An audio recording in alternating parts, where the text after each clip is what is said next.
What if I told you the most handsome man in Hollywood history was born with the wrong accent, the wrong name, and the wrong background, but became perfection itself? Or that the king of Hollywood wore dentures, that the ultimate all-American heartthrob was hiding the biggest secret in Tinseltown, that Elvis's natural hair was blonde, and one car crash created the most beautiful broken face in cinema? These 16 men didn't just turn heads, they stopped time. Not with filters or gym tricks, but with the kind of presence you could feel from the back row. A jaw that commanded respect, eyes that halted conversation, shoulders that made tailors weep with joy. Some arrived with perfection, others built it, reshaping ears, fixing teeth, learning to move like destiny in a dinner jacket. Here's the truth that'll shock you. The so-called flaws often became the signature. The prominent ears, the accident scars, the imperfect smiles, on the right face, damage became legend. Before we count down from 16 to 1, write your top 3 names in the comments right now. Don't peek ahead. Then stay till the end to see if your heart chose the same faces that made Hollywood immortal. Trust us, number 1 will leave you speechless. Number 16, Robert Taylor, the coin stamp profile. Robert Taylor had the kind of profile you could mint on currency. That Roman nose, those razor cheekbones catching studio light, a mouth etched with precision, and dark hair kept close to the head. Turn him sideways, and photographers reached for their cameras. Every angle looked deliberate, composed, ready for the scrapbook. From Waterloo Bridge to Quo Vadis, Taylor embodied the studio system's ideal, about 6 feet of leading man in perfect proportion. Broad shoulders filled his uniforms naturally, while that legendary slim waist made every costume designer's job effortless. The neck rose like marble architecture, supporting features so symmetrical they seemed engineered for Technicolor. What saved such geometric perfection from coldness was warmth behind the eyes, a gaze that engaged rather than posed. He didn't perform heat, he suggested it, with a slight smile that softened the sculpture without melting it. In an era when men wore authority like armor, Taylor made strength look effortless. That's why his face launched 1,000 matinee dreams, and why correctness never looked so appealing. Number 15, William Holden, the photographic natural. Some actors fought the camera. Holden befriended every lens he met. With his clean brow line and alert eyes, outer corners lifted just enough to suggest perpetual awareness. He photographed like he was born with friendly light. That straight nose anchored a face built for both harsh studio lighting and intimate close-ups. From Sunset Boulevard to the bridge on the River Kwai, Holden proved that rugged could be refined. His athletic build came from real sports, not studio trainers. Tennis player arms, swimmer's shoulders, a chest that filled shirts without strain. When he moved, it was with the economy of someone who trusted his body completely. The golden warmth of his skin tone helped tremendously. While some stars needed powder and prayer, Holden's natural California tan made every publicity shot look effortless. Number 14, Errol Flynn, the swashbuckler's lightning. Errol Flynn wore danger in his very bones. Those arched brows threw spotlights on sea-green eyes that promised trouble and delivered it with style. The narrow mobile features, that clean adventurer's nose, the mouth always on the verge of mischief, seemed designed for torchlight and shadow play. Captain Blood, the adventures of Robin Hood, the Seahawk. Flynn's filmography reads like a fencing master's dream. His lithe build came from actual athletic prowess, real swordplay, genuine acrobatics, the kind of physical confidence that translated into pure electricity on screen. Those roped forearms and springy calves weren't movie magic. They were tools of the trade. What made him dangerous on camera wasn't size. It was timing. He'd lower the chin a fraction, let the eyes glitter. And then he'd smile like a man who has already won. That smile softened the aristocratic angles and pulled the audience in, especially those of us who grew up on Saturday matinees and learned that grace can be a kind of strength. Watch his stance between lines, weight balanced, lead foot light, shoulders squared, but never rigid. That is why a simple turn of the head felt like a lunge, and a small shrug felt like a dare. Flynn's beauty wasn't porcelain, it was kinetic. As a form of strength, movement as seduction, Flynn proved that a true swashbuckler's greatest weapon was charm that won the duel before it started. Number 13, Gary Cooper, the Silent Storm. Gary Cooper didn't announce himself. He arrived like inevitable weather. That long, honest face, wide-set eyes that held steady without strain, the firm corner of jaw that never needed emphasis, spoke of integrity before he opened his mouth. Even at rest, a hint of smile tugged at one corner, suggesting he understood more than he revealed. At 6'3", Cooper had the classic American proportions that made him perfect for westerns and war films alike. High Noon, Sergeant York, the pride of the Yankees. He wore heroism like his own skin. Those rancher shoulders and lean waist created the template for leading men. Cooper's secret weapon was economy. His light voice taught him to use fewer words, slower pacing, deeper meaning. On camera, that restraint became magnetism. He'd set those steady eyes, tilt his chin slightly, and let silence do the courting. The outdoor grain of his skin,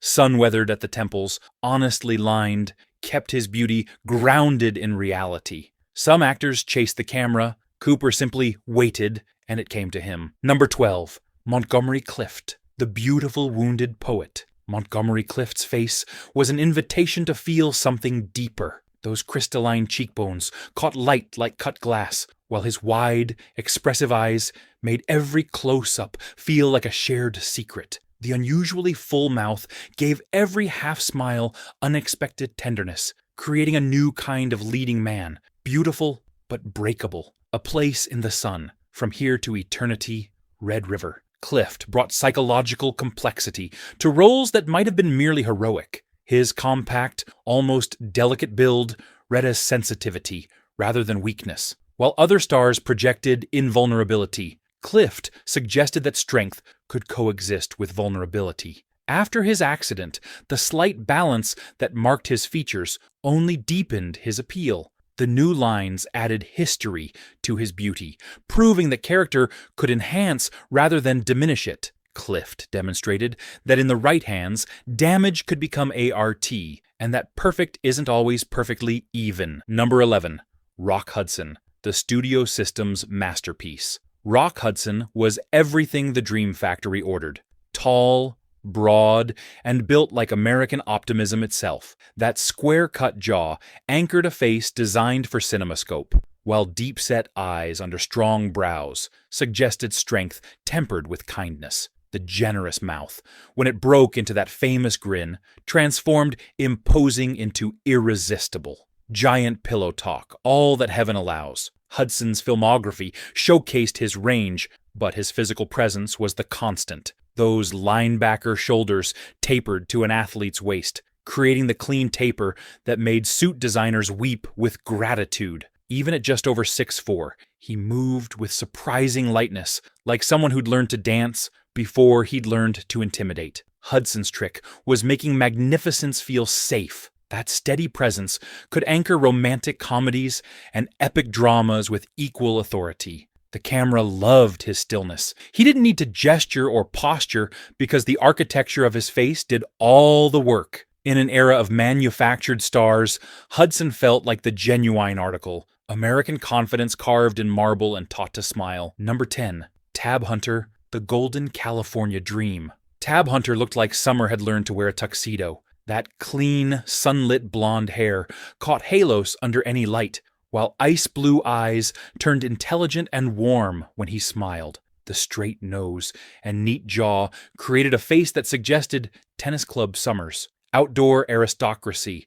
with a democratic grin. Battle cry, damn Yankees, the burning hills. Hunter's roles often cast him as the all-American ideal, and his looks delivered that promise. The broad, honest shoulders and flat athlete's chest came from actual surfing and riding, not studio training. He moved like someone raised on sand and salt water, with an easy confidence that made even formal wear look natural. Hunter's appeal lay in accessibility. While some beauties seemed untouchable, his bright, healthy looks suggested the boy next door, if you were lucky enough to live in the right neighborhood. That genuine warmth in his smile, the way his eyes crinkled when he laughed, made poster boy perfection feel approachable. He was proof that wholesome could be devastating. Number 9. Elvis Presley, the blue-eyed revolution. Elvis didn't just enter rooms, he electrified them. Those pale, shocking blue eyes, set under dark,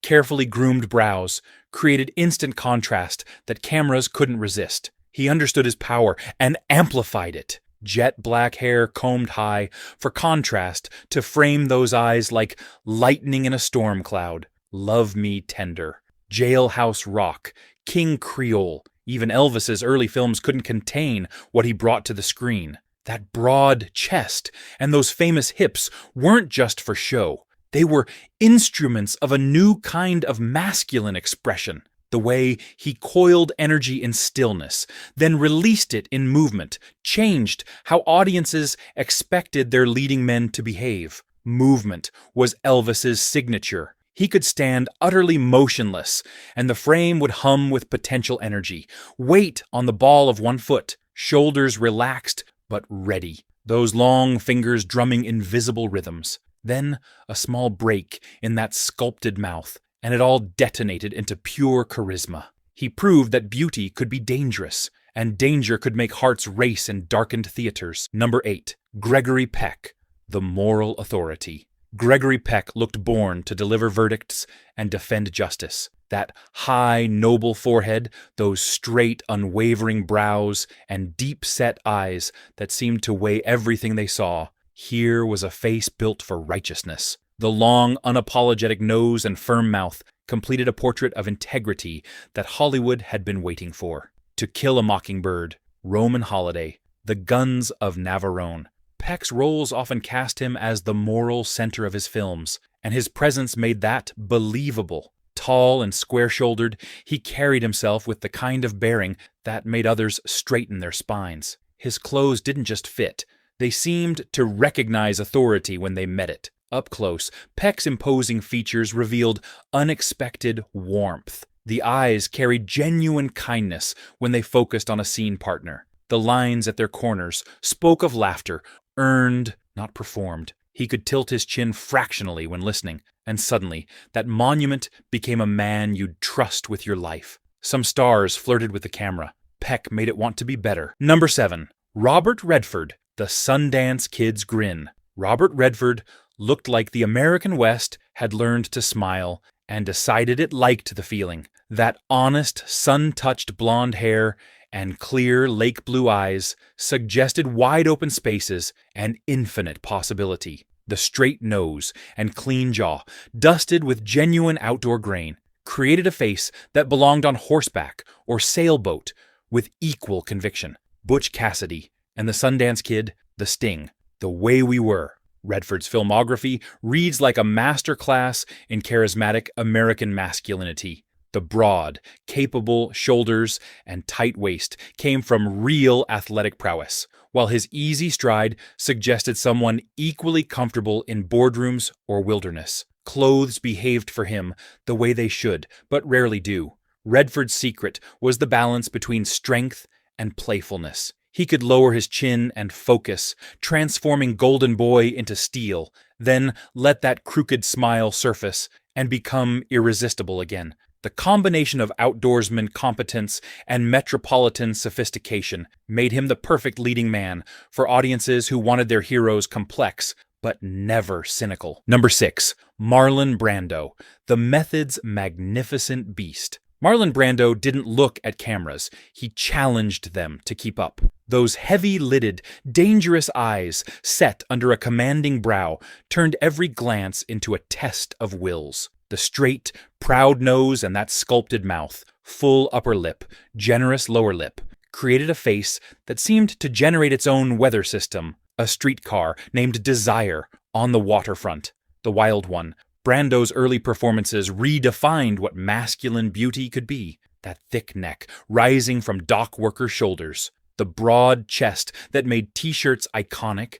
The compact hips and planted stance. This was working-class power dressed for stardom. He moved like contained thunder, every gesture loaded with potential energy. The secret to Brando's magnetism was authenticity. While other stars performed perfection, he brought real texture, skin that looked lived in, features that refused to be prettified, a presence that filled rooms before he spoke. He proved that beauty didn't need to be polite to be devastating, and that rawness could be more seductive than refinement ever dreamed. Number 5. Alain Delon, the icy European aristocrat. Alain Delon looked like he'd been carved from glacier ice and brought to life by cinema magic. Those almond-shaped electric blue eyes seemed lit from within, while clean planes created shadows that cameras followed like devoted pets. The precise mouth, sculptured Cupid's bow, disciplined lower lip, rarely revealed more than it intended.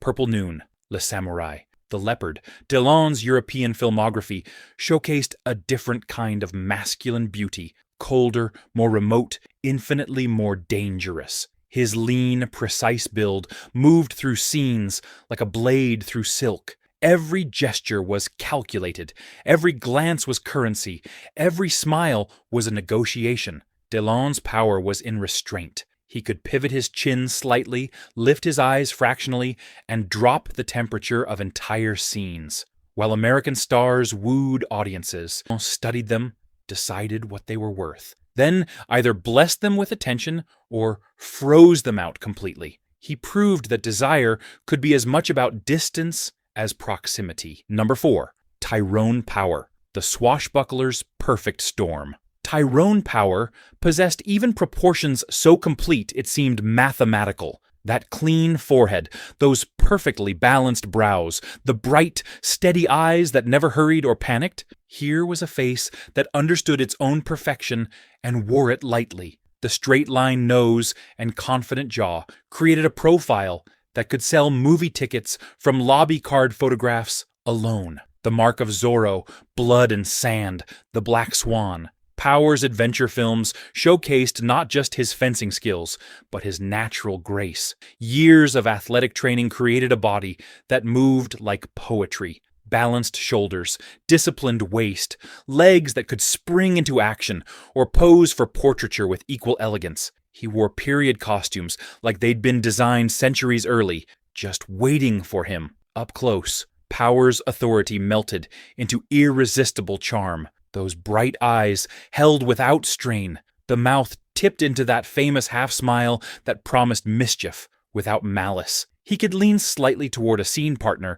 and make entire audiences feel included in an intimate conversation. Perfect features, animated by genuine warmth. Power proved that clean alignment didn't have to mean coldness. Number 3. Clark Gable, the self-made king. Clark Gable shaped his own legend and wore it like a second skin. That broad, confident brow, those challenging eyes, the straight nose anchoring it all, and then that famous mouth, the upper lip just short enough to make the mustache essential rather than ornamental. Early photos show ears that the studio worried about. Instead of hiding them, Gable made them part of his roguish charm. It happened one night. Gone with the Wind, San Francisco.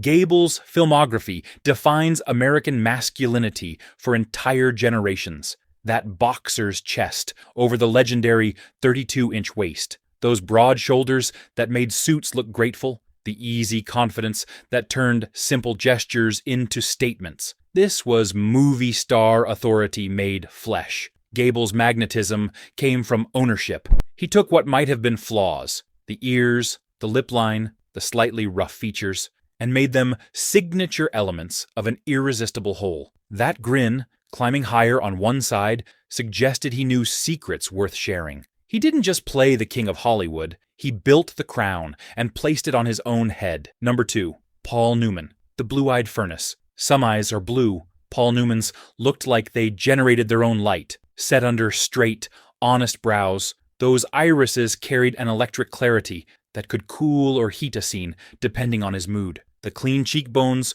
straight nose, and working man's jaw created a face that could sell sincerity or danger with equal conviction. Cool Hand Luke, Butch Cassidy, the hustler. Newman's roles often featured rebels and anti-heroes, but his face made them sympathetic. That compact athlete's build came from real racing and real sports, while his economical movement suggested coiled energy, always ready for release. He wore everything from prison stripes to three-piece suits with the same natural authority. Newman's gift was range within consistency. Those famous eyes could twinkle with mischief, or harden into blue steel without changing the fundamental architecture of his appeal. The crow's feet that arrived with age only enhanced the effect, adding character to beauty and wisdom to charm. He proved that true star quality improves with time rather than diminishing. Number 1, Cary Grant, the impossible made effortless. Cary Grant didn't just meet the camera, he completed it.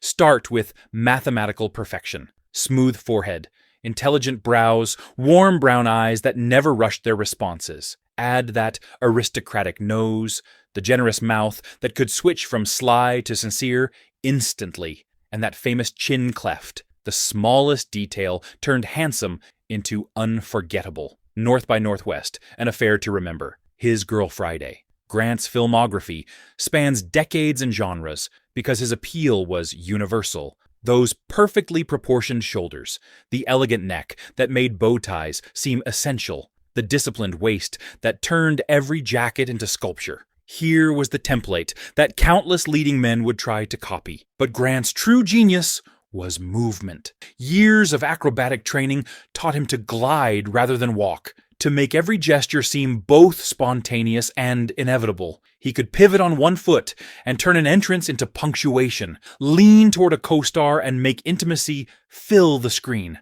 Watch his close-ups. Skin with honest warmth, eyes that listened before they spoke, that mysterious smile arriving like dawn. Grant proved that true perfection isn't a single feature, it's composition, bone structure that held light, movement that carried meaning, charm that seemed as natural as breathing. In an industry built on illusion, he achieved something impossible. He made perfection look effortless. In the end, what made these 16 men irresistible wasn't makeup or mirrors. It was architecture you can't fake. Bones that held light, eyes that carried stories, mouths that could rewrite scenes with a single expression, and bodies that made tailors weep with gratitude. Some arrived symmetrical as statues, others turned supposed flaws into calling cards that lasted decades. That's why their faces still stop time for those of us who remember paper tickets and lobby cards curling in drugstore windows. They built the template for leading men that Hollywood still measures against today. Now it's your turn. Which 3 made your heart skip today, not just back then? Did we crown the right king, or does your list shuffle the deck completely? Drop a comment, share your top 5, and tell a friend who still remembers when a perfect profile and a well-cut suit could carry an entire movie. If the old matinees still live in your bones, join us next week. Coffee's on, reels are ready.